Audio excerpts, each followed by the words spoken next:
بذكر الله ترتاح القلوب وتنزاح المتاعب والكروب. اللهم صل وسلم وبارك على سيدنا محمد صلی اللہ علیہ وسلم.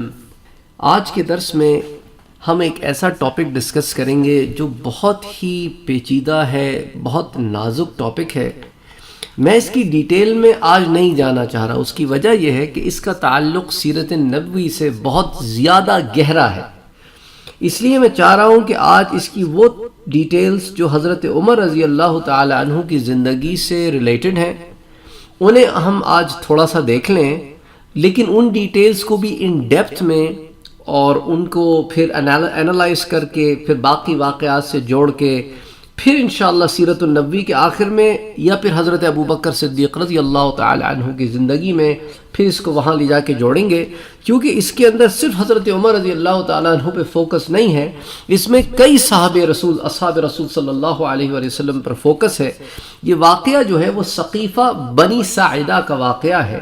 یہ ایک باغ تھا جس کا واقعہ ہے. آج بھی اگر آپ مسجد نبوی جائیں تو مسجد نبوی سے بہت قریب حضور صلی اللہ علیہ وآلہ وسلم کے روضہ مبارک سے بہت قریب وہ باغ آج بھی پریزرو ہے. آپ چاہے تو دیکھ سکتے ہیں، اور اگر گھر میں بیٹھے ہیں تو آپ گوگل پہ جا کے بھی اس کو دیکھ سکتے ہیں کہ اللہ عز و جل نے اس باغ کو آج بھی پریزرو کر کے رکھا ہے کہ ثقیفہ بنی ساعدہ.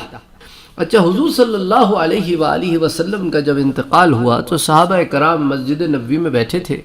حضرت عمر رضی اللہ تعالی عنہ بھی وہیں بیٹھے تھے اور دیگر اصحاب بھی وہیں بیٹھے تھے. تو حضرت عمر رضی اللہ تعالی عنہ چونکہ آپ کا مقام حضرت کی زندگی میں بھی حضور کے وزیر کا تھا، اور حضور صلی اللہ علیہ وسلم آپ سے بہت مشورہ بھی کیا کرتے تھے اور حضرت ابوبکر صدیق رضی اللہ تعالی عنہ سے بھی کیا کرتے تھے. تو اب ہوا یہ کہ ایک آدمی نے آ کے حضرت عمر سے کہا کہ چلیں چلیں اٹھیں نکلیں اور چلیں، ایک بہت مصیبت زدہ ایک عجیب سا معاملہ پیش آ گیا ہے. حضرت عمر نے کہا کہ یار ہم پہ تو غم کے پہاڑ ٹوٹے ہوئے ہیں، ہم مسجد نبوی میں بیٹھے ہیں، اللہ کے رسول ہمارے ساتھ نہیں رہے، ہم تو گویا ایسے ہو گئے ہیں بالکل بے آسرا طرح کے ہو گئے ہیں کہ اب ہم وہی کا سلسلہ ختم ہو گیا ہے، اب ہم کریں تو کیا کریں، ہمارے تو ابھی ذہنی توازن بھی برقرار نہیں ہے. انہوں نے کہا نہیں، ایک بہت عجیب معاملہ پیش آیا ہے، آپ چلیں اٹھیں. کیا ہوا کیا ہے؟ انہوں نے کہا کہ بھئی جو انصار ہے نا وہ ثقیفہ بنی ساعدہ میں جمع ہو گئے ہیں اور وہ چاہتے ہیں کہ ایک لیڈر چن لیا جائے، کیونکہ حضور صلی اللہ علیہ وسلم ہی سب کے لیڈر ہیں، اب وہ رہے نہیں اور یہ ملک انصار کا ہے. تو انصار چاہتے ہیں کہ بس ان میں سے کسی آدمی کو چن لیا جائے جو پھر اس ملک کا لیڈر بنے، کیونکہ یہ ملک انہی کا ہے. جب ملک انہی کا ہے تو دارالحکومت میں پھر انہی کی حکومت ہوگی اور پھر اس ذریعے سے پورے عرب پر بھی ان کی حکومت ہوگی. اب اس میں ہم نے شک نہیں کرنا کسی کی نیت پہ، سب اصحاب رسول صلی اللہ علیہ وسلم ہے، اور انصار نے بھی اس معاملے کو یوں ہی سمجھا کہ بھئی وطن ہمارا ہے اور یہ لوگ تو مہاجرین ہیں، تو یہاں پر تعداد بھی ہماری زیادہ ہے، سپورٹ سسٹم بھی ہمارا زیادہ ہے، تو ہم اپنے میں سے ہی کسی کو چن لیں. ایک اوس اور ایک خزرج ہے، دو قبائل ہیں. حضرت عمر رضی اللہ تعالی عنہ کی جو فراست تھی وہ اس سے بہت آگے کی تھی. انصار کی فراست جو ہے وہ وہاں پر نہیں پہنچی تھی جہاں حضرت عمر کی فراست تھی. حضرت عمر نے حضرت ابو عبیدہ ابن جراح کو ساتھ لیا، اور پھر میں مختصراً بیان کر رہا ہوں، ڈیٹیل میں جاؤں گا تو پھر اسی پہ کئی دروس نکل جائیں گے. تو اس کے بعد حضرت ابوبکر صدیق رضی اللہ تعالی عنہ کو بھی ساتھ لیا اور پھر یہ لوگ ثقیفہ بنی ساعدہ پہنچے. حضرت عمر رضی اللہ تعالی عنہ کا یہ موقف تھا، ان کے ذہن میں بھی یہ تھا. اگین کنسائز کر رہا ہوں کہ چھوٹا کر رہا ہوں، مختصر کر رہا ہوں کہ دیکھیں یہاں پر مدینے کے آس پاس تو لوگ شاید انصار پر متفق ہو جائیں. اچھا، انصار کی آپس میں بھی نہیں بنتی، اوس اور خزرج آپس میں پرانے دشمن ہیں، اور کل کلا کو وہ قبائلی بات نکل آئی تو پھر یہ تو دارالحکومت میں پھوٹ پڑنے والی بات ہو جائے گی. دوسرا چکر یہ ہے کہ عرب، کیونکہ اب پورے عرب پہ حکومت ہے، عرب انصار پہ متفق نہیں ہوں گے، عرب قریش پر متفق ہو جائیں گے. اس کی وجہ یہ ہے کہ قریش جو ہے وہ مکۃ المعظمہ کے رہنے والے ہیں، اور مکۃ المعظمہ کے جو ہیں یہ متولی بھی ہیں، اور لوگ جو سارے عرب سے لوگ تھے وہ کھچ کر مکے آتے تھے حج کرنے کے لیے، عمرے کرنے کے لیے، تو وہ قریش کو جانتے بھی تھے اور قریش کو مانتے بھی تھے، اور قریش کا ایک مقام تھا جس کو اللہ نے قرآن میں بھی بیان کیا ہے کہ لإیلاف قریش ایلافہم رحلۃ الشتاء والصیف فَلْيَعْبُدُوا رَبَّ هَذَا الْبَيْتِ الَّذِي أَطْعَمَهُم مِّن جُوعٍ وَآمَنَهُم مِّن خَوْفٍ۔ تو اللہ نے قریش کے نام سے سورہ بھی اتاری اور قریش کو اللہ نے عزت دی ہے، تو قریش پر تو متفق ہو جائیں گے لیکن غیر قریش پر متفق نہیں ہوں گے۔ تو حضرت عمر رضی اللہ تعالی عنہ جو ہے حضرت ابو بکر صدیق رضی اللہ تعالی عنہ کو لے کر وہاں گئے، اور پھر وہاں پر لوگوں کے سامنے انہوں نے ایک طویل خطبہ دیا، اور اس کے بعد لوگوں کے سامنے انہوں نے حضرت ابو بکر صدیق رضی اللہ تعالی عنہ کے ہاتھ پر بیعت کی، اور پھر اس کے بعد کرتے کرتے باقی لوگوں نے بھی انہی کے ہاتھ پہ بیعت کی۔ بہت ڈیٹیل میں واقعہ ہے، پھر بتا رہا ہوں اختصار سے۔ اس کی وجہ یہ ہے کیونکہ ابھی یہ صحیح مقام نہیں ہے اس بات کو ڈسکس کرنے کا، کیونکہ بہت ساری چیزیں جو ہم سیرت النبی میں پڑھیں گے پھر ان کو سامنے رکھ کر پھر انشاءاللہ اس کو ہم ڈیٹیل میں ڈسکس کریں گے۔ ثقیفہ بنی ساعدہ کو، حضرت ابو بکر کی خلافت کو، اور حضرت عمر رضی اللہ تعالی عنہ کے استخلاف کو، اور پھر اس میں حضرت علی رضی اللہ تعالی عنہ اور حضرت عباس اور حضرت فاطمہ الزہرا رضی اللہ تعالی عنہا، اور پھر ان کی جو رائے ہے اور ان کا جو موقف ہے، اور جو تمام چیزیں اس وقت پیدا ہوئیں، وہ پیچیدگیاں اور نازک حالات جو پیدا ہوئے، ان کو ڈسکس کریں گے کہ آیا یہ جو ایک الزام لگایا جاتا ہے انصار پر اور مہاجرین میں ان لوگوں پر جو اہل بیت میں سے نہیں ہیں کہ ان کو تو معاذ اللہ حکومت کی پڑ گئی تھی، یہ بات بالکل بے بنیاد ہے، کیونکہ ہمیں روایتوں میں یہ بھی تو ملتا ہے کہ حضرت عباس نے حضور کی زندگی میں حضرت علی سے کہا، تو حضرت علی نے کہا کہ نہیں، میں حضور سے خلافت کے سلسلے میں بات نہیں کروں گا، کیونکہ اگر حضور نے منع کر دیا تو پھر تو قیامت تک اہل بیت میں خلافت ہی نہیں آئے گی۔ تو اس کا مطلب ہے کہ اہل بیت کو بھی خلافت کی فکر تھی، کیونکہ یہ ہماری طرح نہیں سوچتے تھے وہ لوگ بالکل کہ بھئی یہ حکومت آ جائے گی اور بڑے یہ ہو جائیں گے اور بڑے وہ ہو جائیں گے، نہیں، ان کا مقصد تھا خلق کی خدمت کرنا اور اچھے اسلوب سے خدمت کرنا، حضور صلی اللہ علیہ وسلم کے مشن کو آگے جاری رکھنا۔ تو اس کے لیے بہتر سے بہتر آدمی تلاش کیا جائے اور بہتر سے بہتر آدمی حکومت میں ہو۔ تو یہ فکر سب کو تھی کہ اب اس انتظام کو اس بہتر انداز سے کیسے چلایا جائے جس بہترین انداز سے حضور صلی اللہ علیہ وسلم ہمیں سکھا گئے ہیں۔ تو ادھر انصار بھی کوشش میں تھے کہ اس وقت میں جو ہے کسی طرح اتنی بڑی حکومت ہے، اگر دارالحکومت ویک ہو جائے تو پھر حکومت کدھر رہتی ہے؟ آج بھی اگر آج کے دور میں بھی اگر کسی ملک کا بادشاہ مر جاتا ہے تو اس کی تدفین نہیں ہوتی یہاں تک کہ دوسرے بادشاہ کی نامزدگی نہ ہو جائے، اگر اس نے کسی اور کو اپنی زندگی میں بادشاہ نہ بنایا ہو، اور اگر کسی اور کو بھی بادشاہ بنا دیا ہو تو پہلے بادشاہت کی سیریمنی ہوگی اور پھر تدفین ہوگی، کہ بھئی ایسا تو نہ ہو نا کہ حکومت بغیر بادشاہ کے ہو۔ تو ہمیشہ ایک نہ ایک لیڈر رولر ہر ملک کا رہتا ہے۔ اب ہمارے ہاں جو پرائم منسٹر یا پریزیڈنٹ جو بھی ملک سے باہر جاتے ہیں تو ایک انٹریم ایک پیچھے جو ہوتا ہے آدمی، اسپیکر آف دا ہاؤس یا کوئی بھی ہو، اچھا اسی طرح پریزیڈنٹ یا پرائم منسٹر معزول ہو جائیں تو انٹریم میں ایک لوگ آتے ہیں۔ تو یہ معاملات کیوں ہوتے ہیں؟ اس کی وجہ یہ ہے کہ ملک پر ہمیشہ کوئی نہ کوئی حاکم ہونا چاہیے، ورنہ تو ملک کا شیرازہ بکھر جائے گا۔ تو یہی خیال ان کو بھی لاحق تھا اور یہی ذہن ہم نے رکھنا ہے۔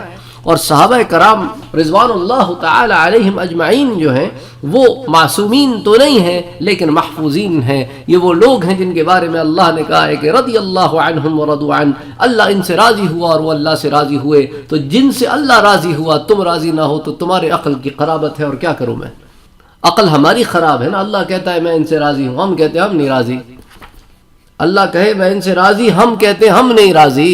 تو کون بے وقوف ہے؟ ہم بے وقوف ہیں نا، کہ اللہ نے جب کہہ دیا کہ میں ان سے راضی ہوں، اور حضور صلی اللہ علیہ وآلہ وسلم کے کتنے ارشادات ہیں اور ان کے آپس کے تعلقات بھی ہمارے سامنے موجود ہیں، حضور کی زندگی میں بھی حضور کے بعد بھی۔ اچھا کچھ لوگ اجتہادی خطاؤں کو اٹھا کر اچھال کر فتنہ پردازی کرتے ہیں، وہ چاہتے ہیں امت میں ان میں تفریق ڈالی جائے، امت کو لڑایا جائے، ایسی باتیں گھڑی جاتی ہیں جن کا 1400 سال کی تاریخ میں کسی نے نام بھی نہیں سنا، یہ آج کے دور میں گھڑ کے لاتے ہیں۔ ان باتوں پر امت کو لڑانا چاہتے ہیں جن باتوں کا دین سے کوئی تعلق بھی نہیں ہے، اعلیٰ اولا کے مسئلے بھی نہیں ہیں۔ تو بہرحال حضرت عمر رضی اللہ تعالی عنہ نے سب سے پہلے حضرت ابو بکر صدیق رضی اللہ تعالی عنہ کے ہاتھ پہ بیعت کی، اور اس کے بعد ایک ایک کر کے دیگر لوگ جو وہاں موجود تھے انہوں نے بھی حضرت ابو بکر صدیق رضی اللہ تعالی عنہ کے ہاتھ پر بیعت کی۔ تو یوں حضرت عمر رضی اللہ تعالی عنہ کے ہاتھ سے اللہ عز و جل نے ایک بہت بڑا جو اٹھتا ہوا طوفان تھا نا، ایک اتنا نازک مسئلہ تھا، وہ اللہ عز و جل نے حل کروا دیا۔ کہ جب حضرت ابو عبیدہ نے کہا کہ عمر اگر خلافت کا مسئلہ ہے تو میں ابھی تمہارے ہاتھ پہ بیعت کرتا ہوں، ابھی راستے میں جا رہے ہیں، حضرت عمر کہتے ہیں کیا بات کر رہے ہو تم، میں تم سے تو یہ توقع نہیں رکھتا تھا ابو عبیدہ کہ تم یہ بات کرو گے، ابھی ہمارے درمیان ثانی اثنین موجود ہیں، حضرت ابو بکر صدیق موجود ہیں جن کا تو قرآن میں ذکر ہے، جو حضور کا غار میں ساتھی ہے وہ موجود ہے، اور ہم ساتھی تلاش کرتے پھریں، نہ چلو انصار ثقیفہ بنی ساعدہ میں جمع ہوئے وہاں چلتے ہیں۔ تو اس کے بعد جب حضرت ابو بکر صدیق رضی اللہ تعالی عنہ گھر سے نکلے تو انہوں نے کہا چلیں آپ بھی چلیں۔ انہوں نے کہا حضور کی تجہیز و تکفین سے زیادہ اہم مسئلہ کیا ہے؟ حضرت عمر نے کہا اس سے بڑا مسئلہ یہ ہے کہ اب امیر چننا ہے، معاملہ بہت نازک ہے، کیونکہ اس وقت تمام اسلامی حکومت کا شیرازہ بکھرتا نظر آتا ہے۔ اگر حضور کی تدفین ہو جائے اور پیچھے کوئی امیر نہ ہو، کون قیادت کرے گا؟ پھر حضور صلی اللہ علیہ وسلم نے جو باتیں ہم سے کہی تھیں جن پہ عمل درآمد کرنا ہے، ان فیصلوں کے اوپر حاکم کون ہوگا؟ تو اس تمام پیچیدگیاں موجود ہیں، تو اب ان کو حل کیے بغیر ہم کیسے کر سکتے ہیں؟ تو چلو، تو اب یہ لوگ یہاں سے نکلے اور اس کے بعد وہاں پہنچے، اور لمبی چوڑی بات نہیں کرتا میں یہاں پر کہ کیا کانورسیشن ہوئی، کیا خطبات ہوئے، کیا انہوں نے بات کی، لیکن اللہ عز و جل نے حضرت عمر رضی اللہ تعالی عنہ کے ہاتھ سے یہ معاملہ کر دیا کہ تو ایک جذبات کا طوفان جو برپا تھا وہ اللہ عز و جل نے ان کے ہاتھ سے ٹھنڈا کروا دیا۔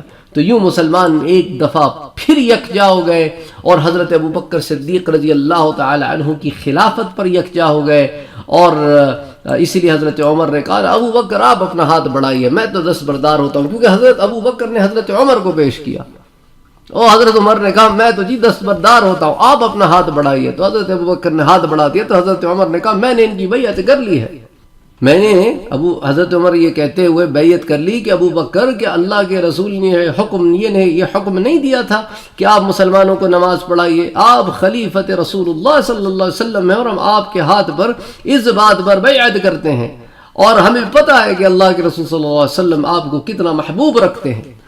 اور حضرت ابو عبیدہ نے پھر بیعت کی اور کہا کہ آپ افضل ہیں من المہاجرین، مہاجرین میں سے آپ ثانی اثنین ہیں، دو میں سے دوسرے ہیں، یہ تو قرآن ہے، غار میں دو میں سے دوسرے ہیں۔ اور آپ صلی اللہ علیہ وسلم جب ہمیں نماز نہ پڑھا سکے اپنی بیماری میں، تو انہوں نے آپ ہی کو تو مقرر کیا کہ آپ ہمیں نماز پڑھائیں، تو آپ تو ہمارے دین کے بھی محافظ تھے، آپ تو نمازیں بھی پڑھاتے تھے۔ اور اس کے بعد اہل ثقیفہ میں ایک جو ہے نا وہ تانتا بند گیا، تو سوائے حضرت سعد ابن عبادہ کے سب نے حضرت ابو بکر کے ہاتھ پہ بیعت کر لی، بیعت ختم ہو گئی، تو سب کے سب مسجد نبی میں آئے، حضرت عائشہ کے گھر سے حضور صلی اللہ علیہ وسلم کی تجہیز و تکفین کے متعلق اطلاعات حاصل کی۔ دوسرے دن حضرت ابو بکر مسجد نبی میں تشریف لائے، اور حضرت عمر مسلمانوں سے کے سامنے کھڑے ہوئے، اور اس کے بعد جو ہے وہی ساری بات جو آپ کتابوں میں بھی پڑھتے ہیں وہی ہوا، لیکن اب آپ یہ بات بھی سامنے رکھیں کہ جب بطور خلیفہ حضرت ابو بکر نے نماز پڑھائی، تو کیا اہل بیت نے حضرت ابو بکر کے پیچھے نماز پڑھی یا نہیں پڑھی؟ نماز پڑھی۔ حضرت علی رضی اللہ تعالیٰ عنہ جو سب سے لیڈ ہیں اہل بیت میں، انہوں نے بھی حضرت ابو بکر کے پیچھے نماز پڑھی ہے۔ تو اس کا مطلب ہے کہ انہوں نے ان کو امام تسلیم کر لیا نا، اگر نہ تسلیم کرتے تو نماز کیوں پڑھتے؟ نماز پڑھ لی تو انہوں نے ان کو امام تسلیم کیا کہ خلیفہ امام ہے، ان کے پیچھے نماز پڑھی، بات ختم ہو گئی۔ اب ان باتوں کو، ایسی چیزیں ان میں نکالنا جو ان لوگوں نے بھی نہ سوچی ہوں اپنے زمانے میں، یہ آج وہ مسئلے نکال کے امت کو لڑانے کا کیا مقصد ہے؟ اس کا مقصد کوئی بیان کرے نا، کہ مقصد کیا ہے کہ امت میں اتنا فتنہ پردازی کرنا اور اتنا نفرتیں ڈالنا اور صحابہ کے معاملے میں معاذ اللہ گستاخی والے کلمات ادا کرنا، یا وہ جو خوارج ہیں وہ اہل بیت کے متعلق گستاخی والے کلمات ادا کرتے ہیں. تو یہ کیا وجہ ہے کہ حضور صلی اللہ علیہ وسلم کے اصحاب کے اوپر اور ان کو جن کو اللہ نے بلند و ارفع کیا ہے یہ ہاتھ ڈالتے ہیں معاذ اللہ. اچھا، پھر مسجد نبوی میں جب حضرت ابو بکر تشریف لائے اور حضرت عمر رضی اللہ تعالی عنہ مسلمانوں سے معذرت چاہنے کے لیے کھڑے ہو گئے کہ اللہ کے رسول کی وفات سے انکار میری غلطی تھی، اس کو تو کوئی کوٹ نہیں کرتا. اس دن کے واقعے کو کوٹ کر کے لوگ اچھالتے ہیں، جذبات ہے، فرط جذبات ہے. حضور صلی اللہ علیہ وسلم کا نام آئے تو ہماری تو بے ساختہ رونگٹے کھڑے ہو جاتے ہیں محبت مصطفیٰ صلی اللہ علیہ وسلم میں.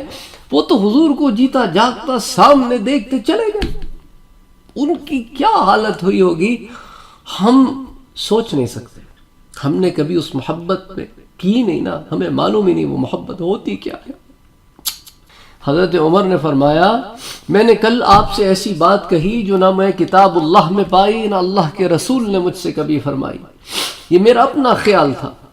حضور صلی اللہ علیہ وسلم رہنمائی فرماتے رہیں گے اور آخر تک ہم میں موجود رہیں گے، لیکن اللہ نے اپنی وہ کتاب تم میں باقی رکھی ہے جس سے اس کے رسول نے ہدایت پائی تھی، اور اگر تم بھی اس سے وابستہ رہو گے تو اللہ اپنے رسول کی طرح تمہیں بھی اس کے ذریعے سے ہدایت دیتا رہے گا. اللہ نے تمہاری باغ ڈور ایک ایسے شخص کے حوالے کی ہے جو تم میں سب سے بہتر ہے، بس اٹھو اور اس کی بیعت کرو. تو سب لوگ اٹھ کھڑے ہوئے اور ثقیفہ بنی ساعدہ کی جو بیعت تھی اب وہ مسجد نبوی میں بھی عام طور پر ہونے لگی. تو اللہ کے رسول صلی اللہ علیہ وسلم کی وفات کے بعد یہ حضرت عمر کا پہلا موقف تھا. اور جیسا کہ آپ نے دیکھا، میں نے آپ سے عرض کیا کہ حضرت عمر کی دور اندیشی تھی کہ کسی طرح ان معاملات کو اتنا استحکام کیا جائے کہ انتشار نہ پھیلے. آپ کو یہ بھی ذہن میں رکھنا چاہیے وہ ڈیجیٹل ایج نہیں تھی اس زمانے میں. واٹس ایپ، فیس بک، یوٹیوب ایسا کوئی چیز نہیں تھی. کمیونیکیشن اتنی زیادہ نہیں تھی جتنی آج ہے. کوئی وائرل کمیونیکیشن نہیں تھی، کوئی ٹی وی نہیں تھا، کوئی ریڈیو نہیں تھا. ایک بات دوسری جگہ پہنچانے میں ہفتوں مہینوں لگ جاتے تھے. تو ایسی صورتحال کو سامنے رکھتے ہوئے اب آپ سوچیں کہ مرکز کا استحکام کتنا ضروری تھا. تو اسی لیے حضرت عمر رضی اللہ تعالی عنہ نے اس پہ فوراً ریئیکٹ کیا اور فوراً چاہا کہ اس کا کوئی معاملہ نکل آئے تاکہ اس نازک صورتحال سے مسلمانوں کو نکالا جا سکے. حضرت عمر رضی اللہ تعالی عنہ کی ہرگز یہ خواہش نہ تھی کہ اپنے لیے کوئی منصب یا عمارت جمع کریں، بلکہ اس مسئلے میں صرف ان کی یہی سوچ تھی کہ مسلمان، اسلام، استحکام. اسی لیے وہ حضرت ابو عبیدہ کی بیعت کرنے کو تیزی سے خود بڑھے، لیکن جب امین الامت نے انہیں متنبہ کیا کہ مسلمانوں میں بیعت کے سب سے زیادہ مستحق تو حضرت ابو بکر ہے، تو فوراً ان کی رائے تسلیم کر لی. پھر جب انہیں معلوم ہوا کہ انصار ثقیفہ بنی ساعدہ میں جمع ہے تو اسی وقت حضرت ابو بکر کو بلوایا کہ وہاں چلو، انصار دعویٰ کرتے ہیں، ہم جا کر ان کو سمجھائیں تو صحیح نا کہ تم دعویٰ کر رہے ہو تو تم سوچ کے سارے زاویے دیکھو، ایک زاویہ کیوں دیکھتے ہو. پھر ہمیں سامنے یہ بھی رکھنا چاہیے کہ اس زمانے کے جو لوگ تھے ان کی جو زبان تھی وہ عربی تھی. وہ کہاں رہتے تھے؟ وہ قبائلی لوگ تھے، ان کا ایک طرز کلام تھا. اس کو جب ہم اردو میں ٹرانسلیٹ کرتے ہیں تو ہمیں سخت معلوم ہوتا ہے، لیکن ان کی وے آف ٹاکنگ یہ تھی. آج بھی اگر آپ عربوں میں جا کے بیٹھیں، کیونکہ ہم عربوں میں رہے ہیں، ہمیں معلوم ہے کہ عرب سخت کلام کرتے ہیں ہمارے لحاظ سے، لیکن ان کے لیے وہ نارمل گفتگو ہے. دیٹس ہاؤ دے ٹاک، اس طرح بات کرتے ہیں وہ لوگ. لیکن ہمیں لگتا ہے کہ وہ آپس میں تلخ ہیں. ہر قوم کا ایک مزاج ہوتا ہے اور ہر زبان کا ایک مزاج ہوتا ہے، اور پھر کہاں کے لوگ ہیں، کیا تمدن ہے، کیا ہے، وہ پہ ڈیپینڈ کرتا ہے. اب ہمارے ہاں بھی تو ہر قسم کا آدمی ہوتا ہے نا. ایک کسان ہے وہ ایسا ہوتا ہے بالکل غصے میں آ جاتا ہے فوراً. ایک چودھری ہے پڑھا لکھا ہے وہ بھی غصے میں آ جاتا ہے فوراً، معلوم ہوتا ہے جاہل آدمی ہے. تو اب اس طرح تو مزاج ہوتے ہیں لوگوں کے. اسی طرح قوموں کے مزاج ہوتے ہیں، زبانوں کے مزاج ہوتے ہیں. تو ہر چیز کو اس کے زاویے میں رکھ کے ہمیں پرکھنا ہوگا. ان تمام تمہید باندھنے کا مسئلہ، سارا مقصد یہ ہے کہ آپ کے سامنے یہ بات میں رکھنا چاہتا ہوں کہ آپ اس معاملے کو ہر زاویے سے سمجھیں کہ اہل بیت ہوں، چاہے غیر اہل بیت مہاجرین ہوں، قریشی ہوں یا پھر انصار ہوں، سب کے ذہن میں ایک ہی فکر تھی کہ حضرت صلی اللہ علیہ وآلہ وسلم کے بعد مسلمانوں کو ایک ایسی لیڈرشپ دی جائے جو استحکام پر بھی ہو اور لوگ جو مدینے سے باہر ہیں وہ بھی اس کو قبول کریں۔ پھر حضرت ابو بکر صدیق رضی اللہ تعالی عنہ نے ان تمام اقدامات کو پروسیس کیا، ان کو آگے لے گئے جو حضور صلی اللہ علیہ وسلم نے کہے تھے، اور وہ معاملہ اسی طرح چلتا رہا۔ اس ضمن میں آپ کے سامنے فدق کی تو پوری ڈیٹیل میں فدق کے ضمن میں پیش کر چکا ہوں، فیوچر میں جا کے آگے کی ڈیٹیل بھی میں نے وہیں بیان کی۔ حضرت اسامہ والے لشکر کی بات کریں گے جب حضرت ابو بکر صدیق رضی اللہ تعالی عنہ کی زندگی کو ڈسکس کریں گے، اور اسی طرح اور معاملات اور پیچیدگیاں جو اس ضمن میں آئیں پھر وہ حضرت ابو بکر صدیق رضی اللہ تعالی عنہ کی زندگی میں ڈسکس کریں گے، اور وہاں جہاں جہاں حضرت عمر رضی اللہ تعالی عنہ کی رائے موجود ہیں پھر انشاءاللہ اس کو بھی وہاں انکلوڈ کریں گے۔ تو حضرت ابو بکر اور حضرت عمر کے درمیان جو ہے وہ اختلاف رائے ہوتا تھا، لیکن وہ لوگ اس کو حل کر لیا کرتے تھے یا ایک دوسرے کو سمجھا لیتے تھے۔ Over the period of time وہ معاملہ اللہ کے حکم سے حل ہو جاتا تھا، اور پھر ان کے ساتھ جمی صحابہ بھی تھے، حضرت عثمان، حضرت علی کرم اللہ وجہہ، پھر حضرت سعد ابن ابی وقاص، اور پھر کئی جو ہے وہ انصار اور کئی مہاجرین، حضرت خالد ابن ولید، حضرت اکرمہ، بہت بڑے بڑے لوگ، حضرت عمر ابن عاص، کافی لوگ ان لوگوں کے ساتھ رہے۔ اور یہ معاملات کوئی ایک آدمی تو کر نہیں سکتا نا، سب نے مل کر ان معاملات کو چلانا ہوتا ہے۔ تو حضرت ابو بکر صدیق رضی اللہ تعالی عنہ خلیفہ رہے۔ اس کے بعد جب آپ کی خلافت کا زمانہ جو ہے وہ اخیر میں پہنچا تو حضرت ابو بکر صدیق رضی اللہ تعالی عنہ نے حضرت عمر کے معاملے میں خود نامزدگی فرمائی، بجائے اس کے کہ کسی مجلس شورا یا اس طرح کی بیعت کے تھرو جایا جائے، کیونکہ حضور صلی اللہ علیہ وسلم کی زندگی میں حضور کے دو امیر ہیں، تو انہوں نے ان میں سے ایک امیر تو وہ خود تھے، وزیر ایک خود تھے، اور ایک حضرت عمر تھے۔ تو اس کو پھر انشاءاللہ اگلے درس میں آپ سے ڈسکس کروں گا کہ حضور صلی اللہ علیہ وسلم کے خلیفہ حضرت ابو بکر صدیق رضی اللہ تعالی عنہ جو پہلے خلیفہ راشد ہیں، انہوں نے حضرت عمر رضی اللہ تعالی عنہ کی خلافت کے معاملے میں نامزدگی کیسے فرمائی۔ اللہم صلی وسلم وبارک علی سیدنا محمد صلی اللہ علیہ وسلم۔ بذكر الله ترتاح القلوب وتنزاح المتاعب والكروب